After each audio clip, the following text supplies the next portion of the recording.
Mark chapter 3. Yeshua entered a synagogue again, and there was a man there whose hand was wasted away. The Pharisees were watching him to see if he would heal him on the Sabbath, so they could make an accusation against him. So he said to the man whose hand was wasted away, "Stand up in front of everyone."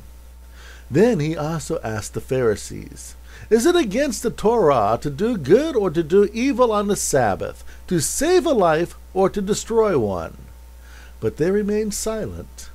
He looked at them with indignation, grieving because of their callousness.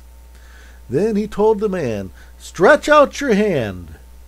He stretched it out, and his hand was restored. The Pharisees went out immediately and met with Herod's partisans, conspiring as to how they could destroy him. Yeshua and his disciples headed for the sea.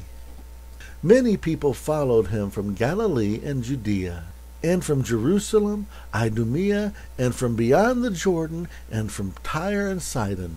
A huge crowd came to him when they heard about everything that he had done. He told his disciples to have a boat ready for him so the crowds wouldn't crush him. He had healed so many people that they were rushing him in order to touch him.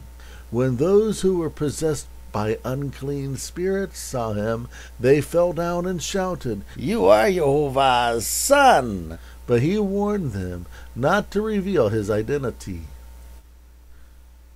He climbed a mountain and called those he wanted, and they came to him. He chose 12 to be with him, those he would send out to be heralds, and who would have the power to heal the sick and cast out demons. To Simon he gave the moniker of Simon Cephas. He referred to James, the son of Zebedee, and to John, James' brother, as Boanerges, that is, sons of thunder. He also chose Andrew, Philip, Bartholomew, Matthew, Thomas, James the son of Alphaeus, Thaddeus, Simon the Zealot, and Judas Iscariot, who betrayed him. Then they went into a house, and again the crowd gathered so they couldn't even eat. When his family heard about it, they went out to restrain him. They said, "He's out of his mind." The Torah teachers who had come down from Jerusalem were saying, "Beelzebub has possessed him. He expels demons by the prince of demons." Yeshua called them and appealed to them by an analogy, asking, "How can Satan cast out Satan? If a kingdom is divided into fractions, that kingdom can't remain intact.